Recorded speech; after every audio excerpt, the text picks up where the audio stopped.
Think about the last time you made, a really definitive decision. Like anything at all, right? Yeah, exactly.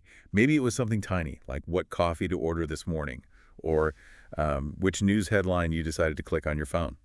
Or even the big stuff. Right, like which political candidate you voted for, or where you stand on some massive global event.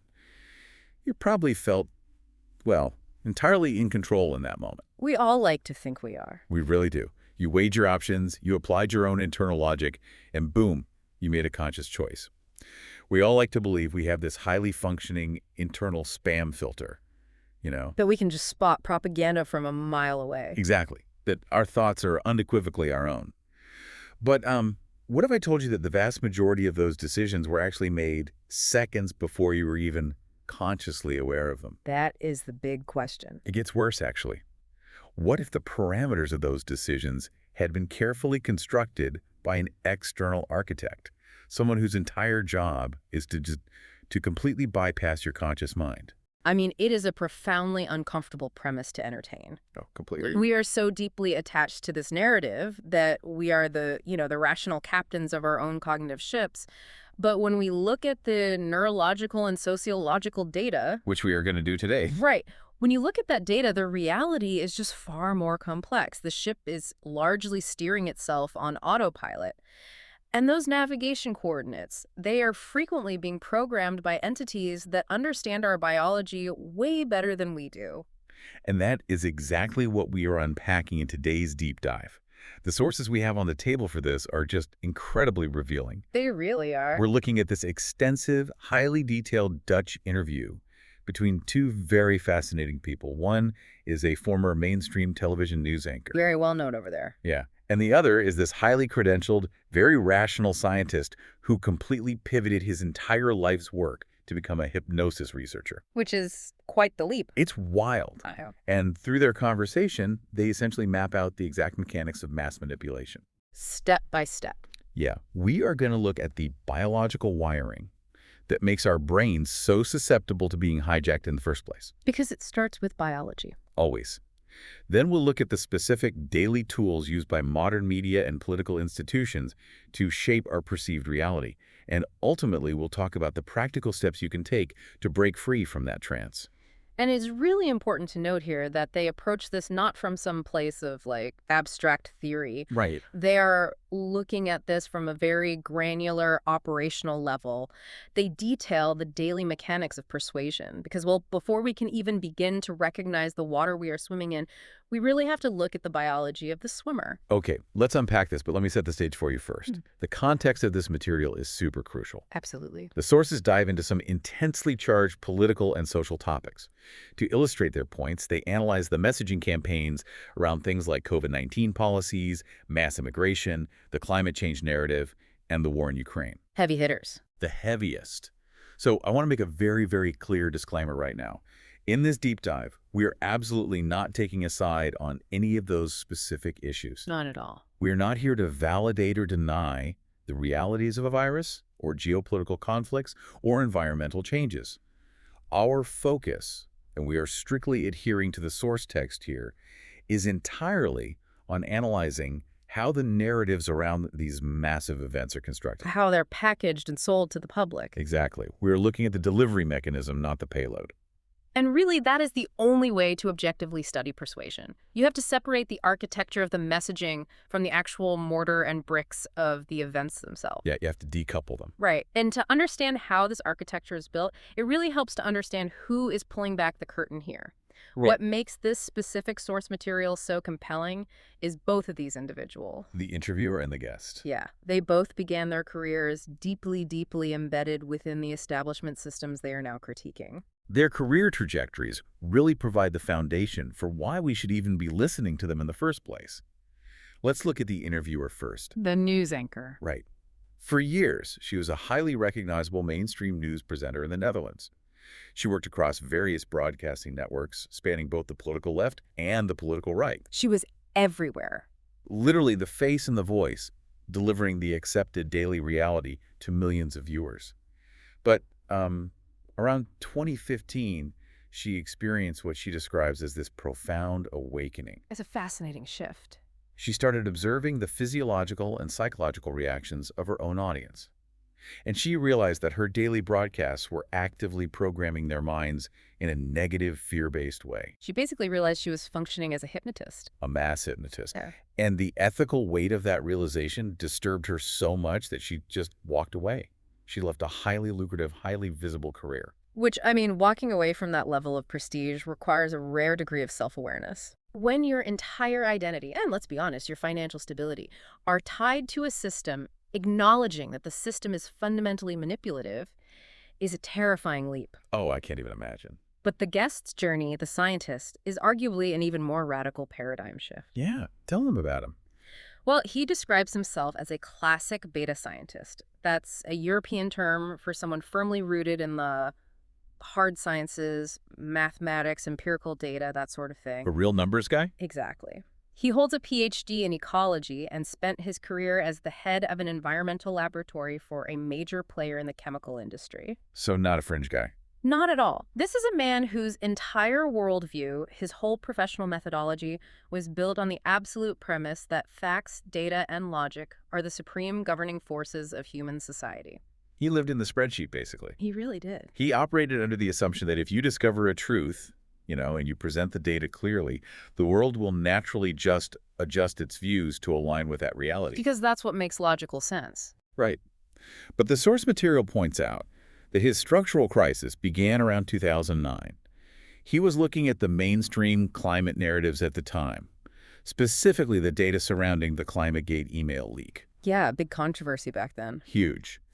And regardless of where anyone stands on that issue today, for him, in that specific moment, the raw data he was looking at just did not match the catastrophic public story being broadcast. So he did what a scientist does. Exactly. Applying his scientific worldview, he did what any good researcher would do. He started writing articles. He began publishing counterfacts. Fully expecting that to work. He honestly believed that the introduction of new, contradictory data would just magically shift the public consensus. And he ran headfirst into a brick wall. A massive brick wall. He discovered that presenting pristine counterfacts had zero impact on the prevailing narrative. The emotional momentum of the story was entirely immune to his spreadsheets. Which must have been mind-blowing for him. Oh, it broke his whole model of reality. The true turning point for him there, the moment that shattered his scientific idealism, arrived when he read a book by Scott Adams. A Dilbert guy. Yeah, Scott Adams. The book is called Win Bigly, and the subtitle is Persuasion in a World Where Facts Don't Matter. Oof. That's quite the title for a scientist to read. Right. The core thesis of the book is that human beings are not rational calculators. We are emotional creatures who rationalize our decisions after the fact. We act first, justify later. Exactly. In the arena of public opinion, Adams argues, persuasion will defeat empirical facts every single time. That concept just completely short-circuited his brain. It's like a tenured, brilliant mathematician suddenly abandoning his university post to go study street magic. That's a perfect analogy. Because he suddenly realizes that the audience doesn't actually care about the complex physics of how the trick works. They only care about the emotional illusion. They want to feel the magic. Right. So to understand why his data wasn't working, this rigid ecologist went out and became a certified hypnotist. Which is just wild. He didn't do it to open a therapy practice or anything. He did it purely as a biological and psychological research project, just to understand the mechanics of human persuasion. Which is really the logical next step. If you finally accept that facts don't matter, you have to ask, okay, well, if facts aren't driving human behavior, what on earth is? And what's the answer? To answer that, we have to transition from sociology into neurobiology. And this brings us to a foundational concept discussed heavily in the text. It's derived from the work of a developmental biologist named Bruce Lipton. Okay. It's often referred to as the 95% rule. Let's break down the biology of that, because this is where the illusion of our free will really starts to fracture. It really does. As we mentioned at the start of the deep dive, we feel like we are making conscious choices all day long. But Lipton's research suggests that 95% of our brain activity is entirely subconscious. 95%. Let that sink in. It's staggering. Everything from the words we choose in a casual conversation to our emotional reactions to our purchasing habits, it is almost all running on an automated script. And there is a very pragmatic, evolutionary reason for this biological design. The human brain is incredibly heavy machinery, metabolically speaking. It burns a lot of fuel. Right. It only accounts for about 2% of our total body weight, yet it consumes upwards of 20% of our body's daily energy expenditure. Wow. 2% of the weight, 20% of the energy. Yes. Conscious, deliberate thinking, the kind of processing that happens in your prefrontal cortex when you are, say, learning a new language or solving a complex math problem, is incredibly metabolically expensive. It takes actual physical energy. Exactly. From an evolutionary standpoint, an organism that burns through all its energy just navigating mundane daily life is an organism that starves. Because you wouldn't have energy left to hunt or run away. Precisely. So the brain evolved to be ruthlessly efficient. It defaults to the low-energy, highly automated subconscious autopilot whenever it possibly can. It's basically aggressive battery management. That's exactly what it is. The brain reserves its heavy conscious processing power exclusively for novel immediate problems or active threats. Things it hasn't seen before. Right. Everything else driving your familiar route to work, reacting to a familiar stimulus, repeating a routine gets pushed to the background operating system. The source material uses this brilliant analogy that totally flips our standard understanding of this dynamic. I love this analogy. Normally, we conceptualize our conscious mind as the CEO of a major corporation. The CEO sits behind the big mahogany desk, surveys all the information, and makes the executive decisions. Right, the person in charge. And in this model, the subconscious is just like the personal assistant, quietly filing away memories, managing the heart rate, maybe bringing the CEO some coffee. Just doing the background tasks. Yeah, but the hypnosis researcher in our sources argues that the reality is the exact reverse. Completely flipped. The subconscious is actually the one standing guard at the door to the executive suite. Think about it. Every single second, millions of bits of sensory data, visual, auditory, tactile, are bombarding your nervous system. Right, just a constant stream of input. If your conscious CEO had to process all of that raw data, it would instantly overheat and shut down. You'd be paralyzed. The battery would drain in 2 seconds. Exactly. So the subconscious personal assistant intercepts everything. It processes the raw data, filters it against this massive database of your past experiences, traumas, and programmed associations, and then it decides what tiny curated fraction of that information is actually important enough to pass on to the conscious mind. Wait, so the assistant decides what the CEO even sees? Yes.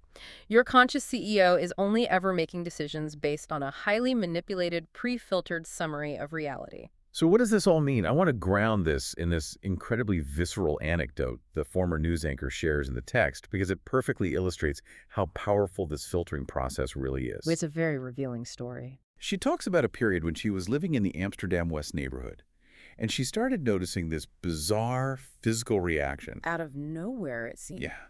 Whenever she was walking down the street and she heard the distinct whine of a motor scooter approaching from behind her, her body would instantly flood with intense fear. Just absolute panic. Her heart rate would spike, her muscles would tense up, and she would feel genuine terror. Which was completely irrational from a conscious standpoint, right? Because she had never actually been robbed or assaulted by someone on a scooter. Exactly. Her conscious mind knew she was perfectly safe, but her body was preparing for a life or death, fight or flight scenario. And the geographical context is the key here. Right where it happened. She noticed she only experienced this specific panic response when she heard scooters in Amsterdam West. Not anywhere else. Right. If she was visiting friends in Amsterdam South or crossing through the north, a scooter was just a noise. It took her weeks of deep introspection to trace the origin of this fear. And what did she find? She finally realized that at her own news station, her own editorial team was constantly running repetitive stories about street robberies. Day in and day out. And the standard B-roll footage, or the verbal description they used over and over again, was almost always a young minority man riding a scooter in Amsterdam West. The daily repetition of that specific imagery had completely rewired her nervous system. Her own broadcasts had subconsciously programmed her. And the ultimate irony here, which she bravely points out herself in the interview, is that she is a woman of Moroccan descent. Right. Consciously and intellectually, she is fully aware that her community is diverse and nuanced. She knows that a kid riding a scooter is just a kid riding a scooter 99% of the time. But her conscious CEO didn't stand a chance. Not a chance. Her highly educated mind was bypassed entirely. Her subconscious personal assistant had linked the auditory trigger of a scooter in that specific zip code to the abstract concept of lethal danger. It built a direct neurological bridge. By the time her conscious mind even registered the sound of the engine, her primitive brain had already dumped a gallon of adrenaline into her bloodstream. That anecdote is so vital because it moves this whole concept of manipulation out of the realm of, abstract theory and right into the physical body. You literally feel it. Yes. It shows that your conscious values or your intellect cannot override a deeply programmed subconscious trigger. For you, the listener, the implication here is pretty staggering. Every time you leave the cable news on in the background while you cook dinner, or you have talk radio playing softly during your commute, you might think you aren't paying attention. You might think, oh, I'm just focusing on the road. but your conscious spam filter is turned off to save battery life. Exactly. Meanwhile, your subconscious personal assistant is wide awake, just diligently filing away all those emotional associations, linking specific words, images, and sounds to feelings of fear or anger. And the sources back this up with established psychological literature, too. The guest references these famous behavioral studies involving physical sensations and judgment. Oh, the coffee cup study. Yes. For example, researchers take interviewers and hand them either a hot cup of coffee or a cold glass of water right before they go into a room to evaluate a job candidate. Sounds completely unrelated to a job interview. Right. But the data consistently shows that the interviewers holding the warm drink will subconsciously evaluate the candidate's personality as being warmer, more generous, and more agreeable. Just because their hands were warm? Exactly. And the interviewers holding the cold drink judge the exact same candidate much more harshly, perceiving them as distant or cold. It's completely irrational. Totally irrational. The temperature of your hands has literally nothing to do with a stranger's resume.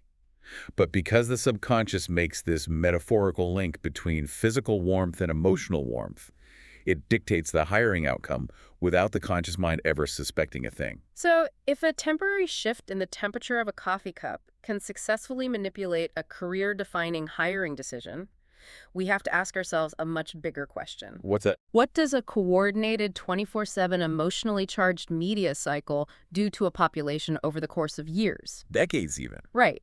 If 95% of our cognitive processing is vulnerable to background priming, how do large institutions harness that at scale? And according to the hypnotist in our source material, they utilize the mechanics of mass hypnosis. Mass hypnosis, Whenever- which sounds like science fiction, but it's really just biology. Well, when you say hypnosis, the immediate cultural image is, a guy on a stage in Vegas swinging a pocket watch and making accountants cluck like chickens. Right, the theatrical stuff. But the guest emphasizes heavily that clinical hypnosis has nothing to do with theatrical mind control. Nothing at all. Clinical hypnosis is simply the process of bypassing the critical faculty, that conscious CEO, and establishing acceptable, unquestioned thinking directly into the subconscious. Just slipping it past the guard. Exactly. And the golden rule of maintaining a hypnotic trance is that the subconscious mind absolutely despises complexity. It likes things simple. Very simple. The moment a narrative becomes nuanced, contradictory, or complex, the brain recognizes a puzzle. And what does it do when it sees a puzzle? It wakes up the CEO. It wakes up the conscious CEO to solve it, which burns energy. So to keep someone in a trance, you must keep them in a simple, effortless flow state. But, you can't put millions of citizens on a velvet couch and speak to them in soothing tones. How do you actually trigger and maintain a simplified flow state across an entire, wildly diverse population? You deploy the single most powerful biological override switch installed in the human operating system. Which is... There! Fear. Which brings us right back to the amygdala. Exactly. When you introduce fear on a massive scale, you initiate a literal biological hijacking of the brain. The amygdala hijack. Right.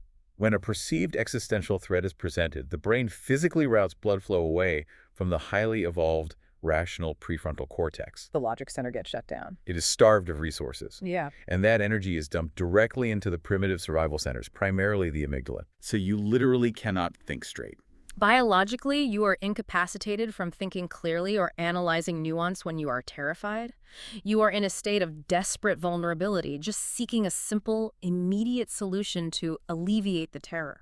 Just tell me what to do to be safe. Yes. And in that state, a population becomes incredibly susceptible to suggestion. And the sources apply this biological framework directly to how modern crises are broadcast. whether the subject is a global pandemic, the threat of climate change, the agricultural nitrogen emission crisis they had in the Netherlands, or the outbreak of war in Ukraine. The pattern is always the same. The architectural structure of the media presentations is identical across the board. It is almost always framed as a sudden apocalyptic threat. The nuance is meticulously stripped away. Completely gone. The narrative is reduced to a binary. There is one virtuous side and one evil side.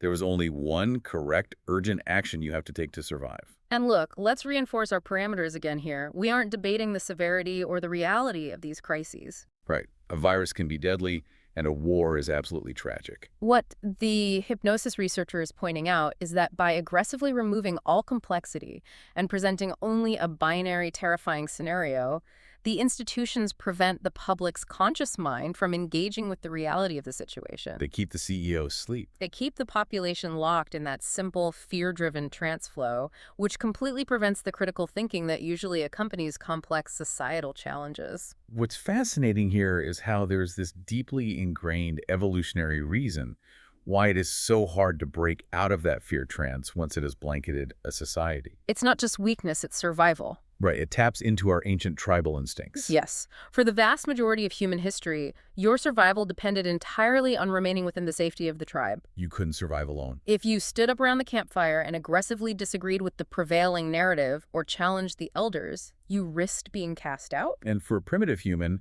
exile wasn't just a social inconvenience. No. Wandering the savannah alone meant starvation or predation. It was a literal death sentence. Wow. And the primitive structures of our modern brains still equate social exile with physical death. So when the media and political institutions create this singular, unified narrative of fear, and you feel the urge to stand up and say, hold on, this seems a bit more complicated. Let's look at the nuance here. Your amygdala fires off a massive warning flare. It screams at you that dissenting is going to get you exiled from the modern tribe, which it still interprets as a fatal threat. So what do? You self-censor. You end up self-censoring just to stay in the perceived safety of the herd. The fear of social death basically ensures that the trance is not only maintained by the broadcasters, but it's self-policed by the citizens themselves. We keep each other in line. It's chilling. Now, once this highly receptive, fear-based state is achieved, the institutions don't just, leave things to chance. They get to work. They begin utilizing specific, targeted psychological tools to actively program the public's perception. And the source text outlines several of these, forming what we could call a toolbox of manipulation. A very effective toolbox. The first tool they pull out of this box is incredibly effective, and it relies entirely on the brain's desire to conserve energy that we talked about earlier. Selective attention. Selective attention. The guest brings up a famous psychological experiment to illustrate this, and honestly, the first time I saw this video, it completely shattered my confidence in my own eyes. It's a classic. It's often referred to as the gorilla experiment or the moonwalking bear. Right. It's a foundational study in cognitive psychology, originally conducted by Simons and Chabris. Let me describe it for anyone listening who hasn't seen it.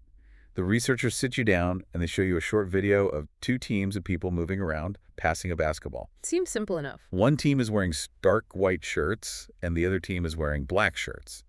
And before they hit play, they give you one very specific, explicit instruction. They give you a focus task. Yes. They say, count exactly how many times the team in white passes the ball. Ignore the team in black. So you lean in, you focus hard, and you count. 1, 2, 3. Oh, there's a bounce pass. 4. You're burning that conscious energy. Exactly. The video ends. They ask you for the number, and you proudly say 13 passes. But then the researcher looks at you and asks, did you see the gorilla? And the participants usually think it's a joke, like, what gorilla? Right. But they rewind the tape, and you watch it again, but this time without the instruction to count the passes. And right in the middle of the video, a person in a massive, full-body gorilla suit walks right into the center of the frame among the players. They don't even run through quickly. No. They stop, turn to the camera, beat their chest, and then slowly walk off screen.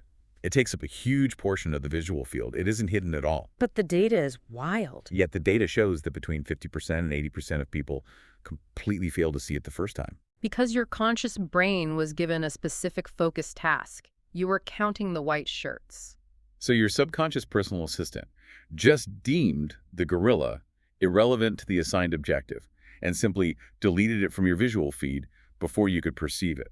The implications of selective attention for mass media consumption are just staggering. The daily news cycle operates as our societal focus task. They tell us what to count. They point the collective camera at a specific outrage, a specific political scandal, or a singular threat, and they essentially tell the public, look at this, count the passes. And while the collective conscious bandwidth of the entire nation is absorbed by that one focal point, massive structural changes, controversial legislative shifts, or major geopolitical maneuvers can just walk right across the center of the stage in a gorilla suit. and we don't see it. The vast majority of the public will literally lack the cognitive bandwidth to even perceive them happening. We are effectively blinded by where we are instructed to look. But, eventually someone always spots the gorilla, right? There's always someone not counting the passes. Right. Someone with a different perspective points out the hidden event or the contradictory data.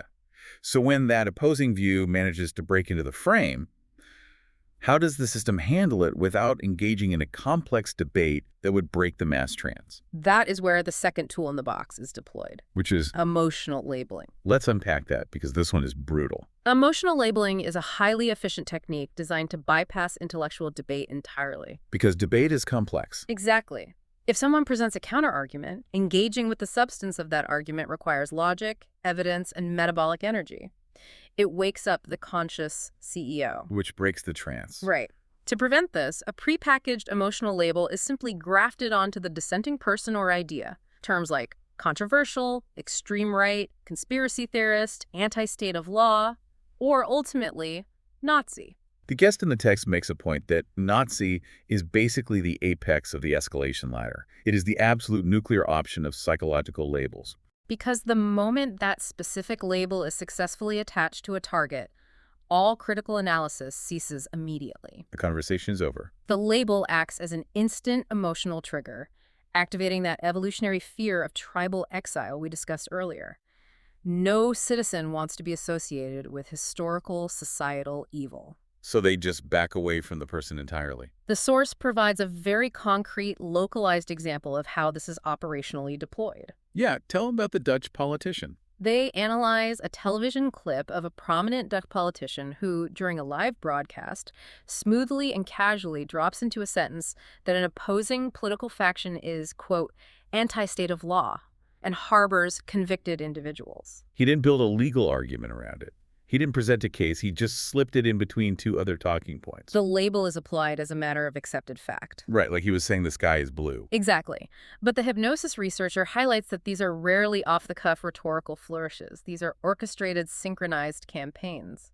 He tracked the timeline and noted that just 2 weeks prior to that politician uttering the phrase anti-state of law on television, a seemingly independent, relatively obscure legal organization, the Dutch Bar Association, released a report utilizing that exact, highly specific phrase to describe certain political movements. So the organization seeds the phrase into the ecosystem first. Yes. And almost overnight, that identical phrasing was aggressively echoed across multiple major newspaper headlines, television panels, and political speeches simultaneously. It creates a totally manufactured echo chamber. And there is a deeply ingrained psychological vulnerability that makes this echo chamber so devastatingly effective. Which brings us to Daniel Kahneman. Right. The guest brings up the work of Nobel laureate Daniel Kahneman to explain the mechanics of this.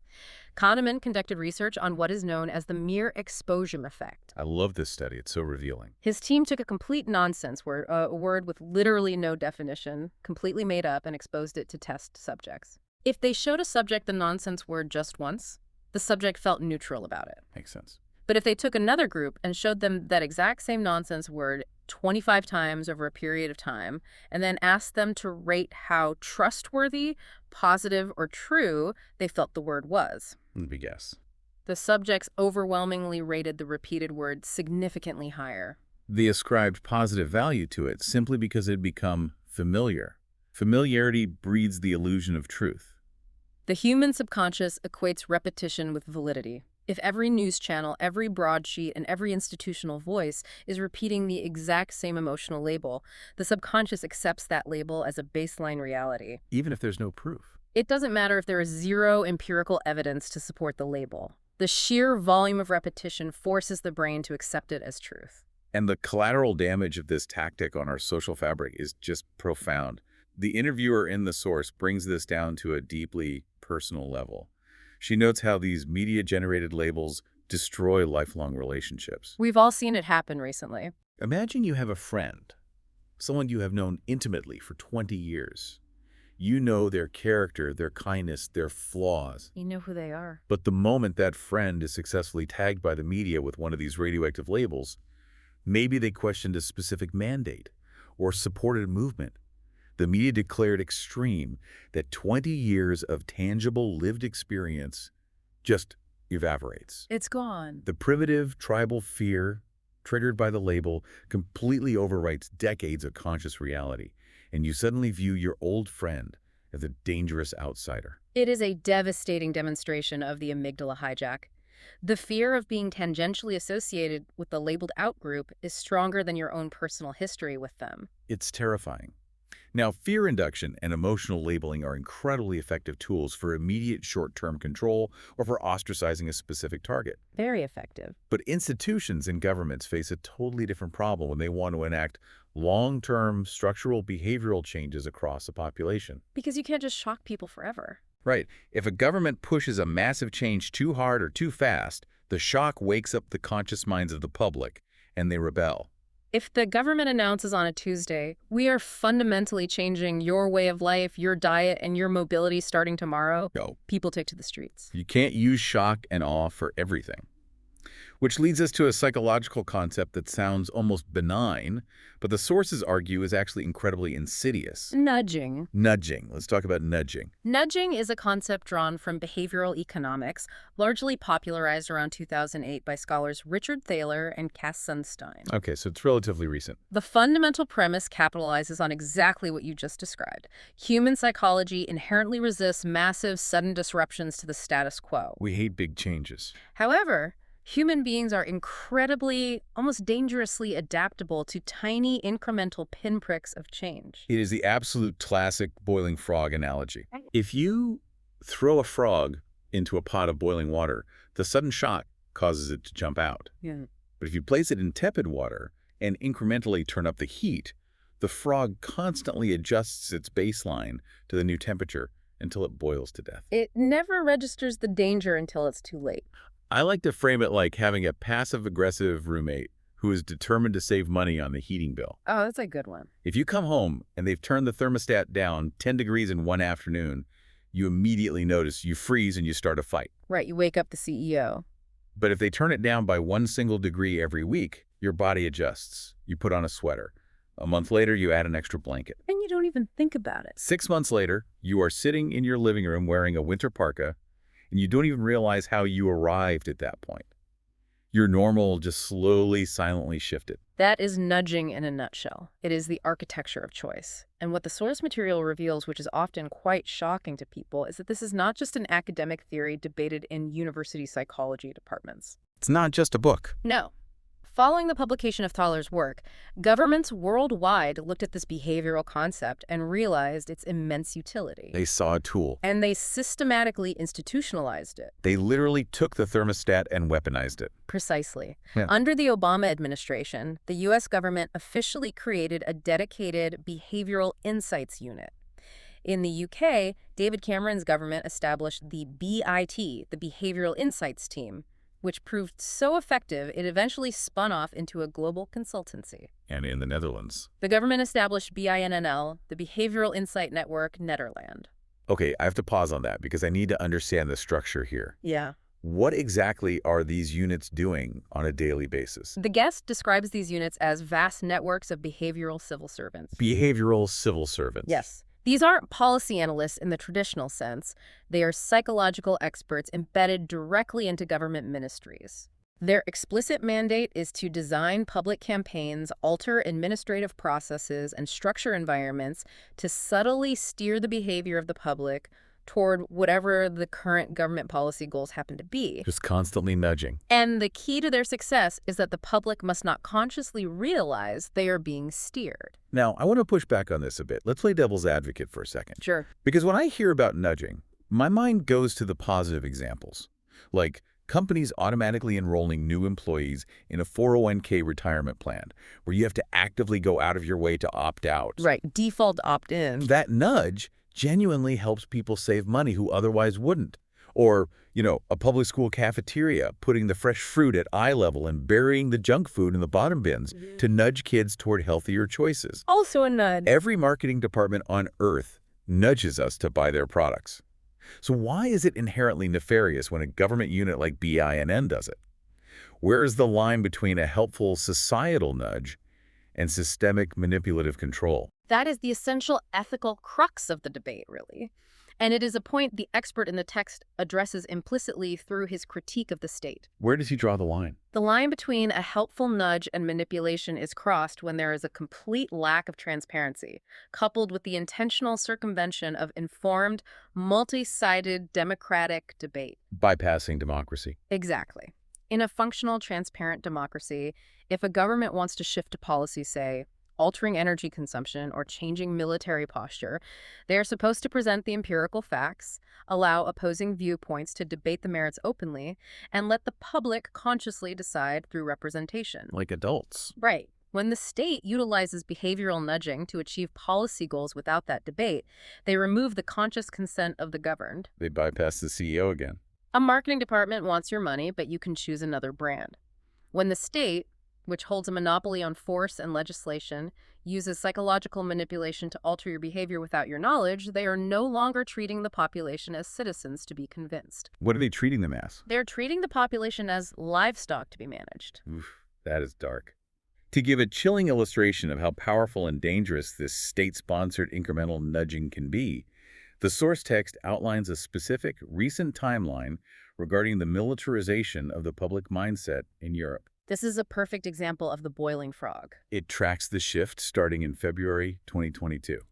Up until that exact moment, the media's focused task, the gorilla in the room, was entirely centered on COVID-19. That was the only thing people were looking at. Then, almost overnight, the pandemic narrative vanished from the front pages, and the conflict in Ukraine began. And it is critical to note that at that exact moment in time, the Dutch public mindset was overwhelmingly non-militaristic. Very peaceful. The concept of a localized European war or personal sacrifice in a military conflict was entirely foreign and distant to them. Completely off the radar. But then the behavioral nudging begins. The guest notes that by April 2022, just a couple months into the conflict, tiny, seemingly innocuous articles started appearing in the margins of the papers. Just little seeds. Op-eds, just floating the hypothetical idea of bringing back some form of military conscription. Just asking the question, testing the waters. A tiny pinprick. But over the next 2 years, the behavioral civil servants and the media slowly turned up the heat on the thermostat. Gentle nudges escalated step by step. The Overton window, the range of policies politically acceptable to the mainstream population, was meticulously shifted. Until exactly 2 years later, the media landscape had transformed entirely. Major outlets were openly, casually broadcasting discussions about the general public's readiness to die in action. The specific Dutch term used is snubbelburiedheid. Readiness to fall in battle. Going from a completely peaceful mercantile society to casually discussing your willingness to die on a battlefield in just 24 months doesn't happen by accident. No, that is engineered. It requires a masterful, coordinated campaign of incremental normalization. The guest even points out how foundational cultural institutions are utilized in this nudge campaign. Like the royals. Yes. He cites examples of members of the royal family suddenly donning military jackets, visiting bases, and posing with tanks. Which they hadn't been doing. Exactly.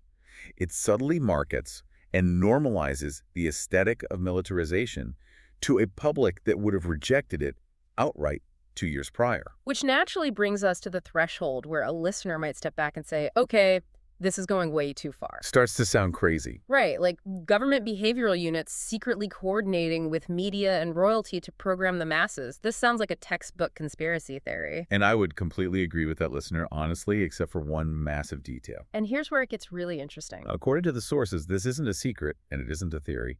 The architects of the system openly admit to it on the record. Yes.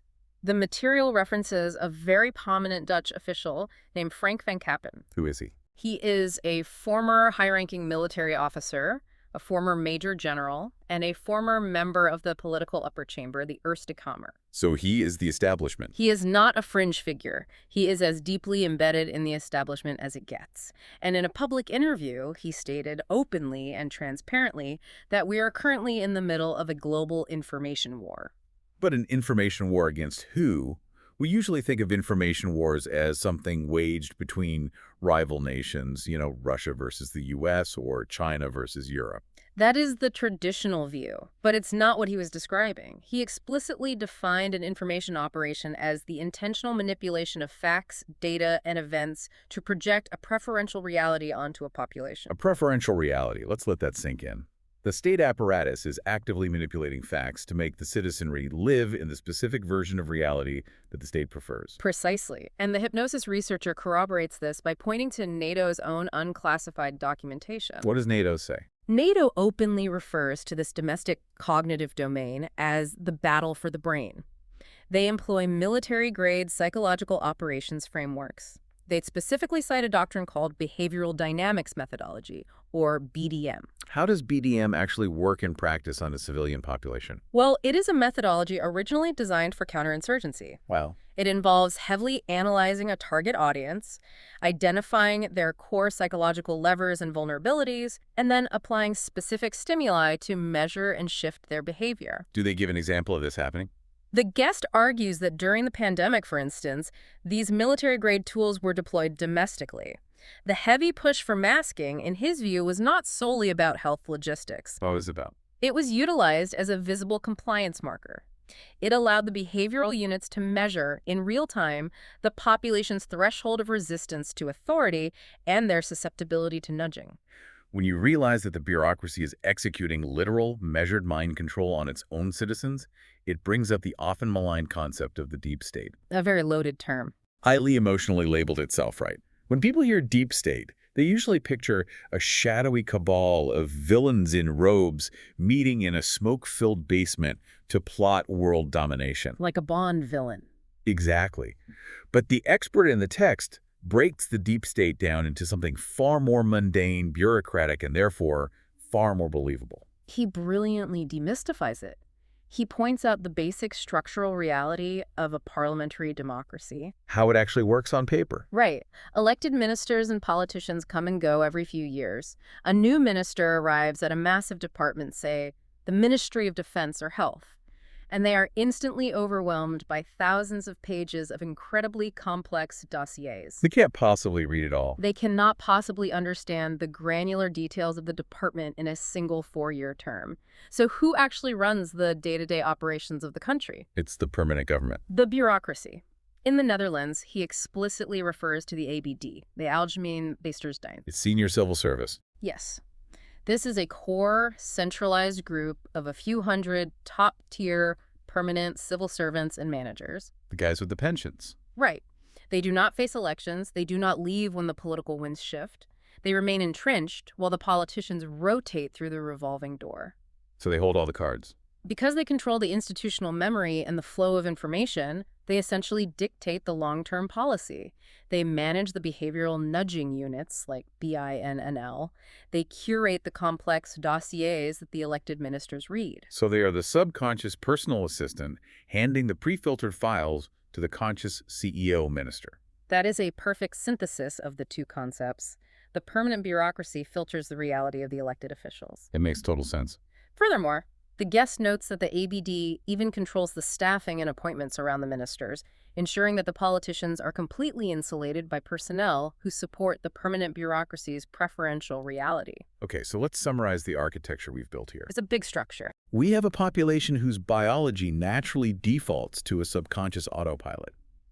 We have a media apparatus that uses fear to bypass the conscious mind, utilizing selective attention and emotional labeling to maintain a mass hypnosis. We have embedded behavioral units slowly nudging the public baseline over years. And we have a permanent bureaucracy orchestrating all of this to project a preferential reality. That's the landscape. So the ultimate question is, what is the end goal of all this manipulation? And more importantly, how do we as individuals protect our own minds? According to the hypnosis researcher, the ultimate control mechanism used to maintain this entire system is polarization. Divide and conquer. The age-old, highly effective tactic. The system is designed to pit left versus right, native versus immigrant, vaccinated versus unvaccinated. Keep everyone fighting. The media is structurally incentivized to highlight only the most extreme, polarizing cases to provoke a state of constant outrage and fear between these groups. The interviewer explicitly points this out regarding the narrative around immigration, actually. Yeah, what does she say? She notes that the media hyper-focuses on the problems, the friction, and the crimes, creating a sense of total chaos and existential threat for the native population, while simultaneously portraying the immigrants strictly as victims of systemic bias. It creates two highly agitated, fearful camps. Exactly.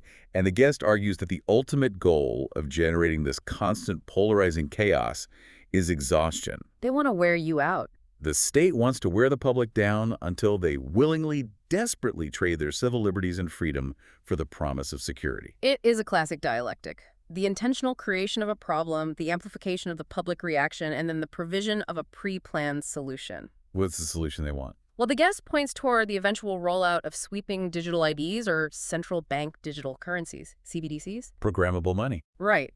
In a state of artificially amplified chaos, the public can be nudged into accepting programmable money and digital tracking systems that inherently link financial access to behavioral compliance in exchange for safety from the very chaos the media and the state amplified in the first place. And what makes this machinery infinitely more dangerous today than it was during the propaganda campaigns of the 20th century is the technological amplifier. It's not just TV anymore. No. We aren't just dealing with a news anchor reading from a script to a passive audience anymore. We are dealing with highly advanced algorithms on social media platforms that map our personal triggers in real time. The feedback loop is instant. The guest specifically cites research looking at the influence of search engines during U.S. elections. Yes, research showing how subtly tweaked Google search results can silently shift the opinions of millions of undecided swing voters. Just by changing the order of the links. By simply altering the ranking of positive or negative articles about a candidate, the algorithm manipulates the perceived consensus. And because the user believes they are actively, consciously searching for information, they never realize their conclusions were mathematically nudged by the platform. The technology learns how to nudge you on a personalized level. It's terrifyingly effective. So, faced with this overwhelming psychological, bureaucratic, and technological machinery, how do we fight back? How do we regain control of the CEO's desk? The guest offers 3 very pragmatic, actionable steps to break the trance. Okay, let's hear them. The first is what he calls elevate your abstraction level. What does that mean in practice? It means stepping out of the immediate emotional yes-no, left-right debate that the media has designed for you. Stop looking at Team A and Team B fighting over the ball on the field. Zoom out and look at the entire stadium. See the bigger picture. Ask yourself, regardless of who scores, where is the ball ultimately being moved? If you analyze the long-term trajectory of the policies rather than the immediate tribal conflict, you start to recognize the underlying patterns of behavioral control. You have to look at the game itself, not just the players. Exactly. Okay, what's the second solution? The second solution is deceivingly simple, but incredibly hard to practice in the modern era. Take time. Take time. When a massive, terrifying news event breaks, the media and social algorithms demand your immediate outrage. They demand you form a hardened opinion within hours. You have to post about it immediately. Right. Do not give it to them. Do not form an opinion on the first day of a crisis. By consciously choosing to delay your reaction, you physically allow your rational prefrontal cortex time to catch up with your panicked amygdala. You let the biological storm pass. You let the emotional dust settle, allowing you to evaluate the facts rather than just the fear. And the third solution is entirely practical and entirely within your control. Control your inputs. This is the most important one. The interviewer gives a fantastic, grounded example from her own life on this. When she gets into an Uber and the radio is blaring the hourly news updates, she just politely asks the driver to turn it off. Shut off the background programming. She stopped doom scrolling entirely. You have to stop letting background noise dictate your subconscious programming. If you truly want to be the CEO of your own mind, you have to fire the personal assistant who keeps letting garbage into your office. You have to ruthlessly curate what sensory data you allow into your brain. It sounds simple, but we have to acknowledge the reality here. Implementing these solutions requires an immense amount of personal courage. It's not easy. Because if you successfully break the trance, if you distance yourself from the fear and clearly see the manipulation, you are forced to confront a deeply terrifying possibility. You have to look in the mirror. You have to acknowledge that much of your worldview, the opinions you have fiercely defended, and perhaps even core tenets of your identity were not authentically yours at all. They were installed. They were built on a foundation of orchestrated narratives. That realization is profoundly destabilizing. It's the closest thing to stepping out of the matrix in real life. It really is. You realize you didn't consciously choose the red pill or the blue pill. Someone just painted the lenses of your glasses while you were sleeping. It's a hard truth to wake up to. We have covered incredible ground today. We started with the harsh biological reality that 95% of your brain is running on a highly vulnerable subconscious autopilot, desperate to conserve metabolic energy. We examine how the mass media and political apparatus use constant existential fear to hijack your amygdala, keeping society locked in a simplified, compliant mass hypnosis. We opened up the toolbox of manipulation, revealing how selective attention hides the gorilla right in front of our eyes, and how emotional labels like anti-state of law are weaponized to instantly shut down critical thinking and isolate dissenters. We watched the thermostat slowly turn down through state-sponsored nudging, preparing entirely peaceful populations for the realities of war over a 2-year timeline. And we heard top, entrenched officials openly admit to engineering a preferential reality and an ongoing information war, a reality designed to divide us, exhaust us, and eventually make us willingly trade our freedom for the illusion of security. But the core message here is that you are not powerless against this machinery. No, you are not. True independence isn't about memorizing all the facts or winning the tribal debate on social media. It is about controlling your own cognitive focus. It is about actively refusing to be rushed into a state of fear. It is about having the discipline to elevate your perspective, see the broader patterns, and curate the inputs that shape your subconscious. But I want to leave you with one final thought, something to deeply mull over as you go about your day. The source material briefly mentioned the rapid rise of artificial intelligence, and it demands an extrapolation. Where does this go next? We have spent this entire deep dive talking about how effectively traditional media, politicians, and broad social algorithms can nudge our behavior using a one-size-fits-all approach. They use generalized, broad emotional labels to scare millions of people at once. But imagine what happens in the very near future. Imagine a moment when highly advanced, personalized AI agents don't just use broad demographic labels, but actively learn your specific individual psychological traumas. Imagine an AI that tracks your unique microexpressions, maps your personal fears, and identifies your deepest unvocalized desires in real time. Imagine that algorithm continuously crafting a bespoke, flawlessly calibrated preferential reality designed entirely and exclusively to manipulate an audience of one. Who will be the CEO of your mind then?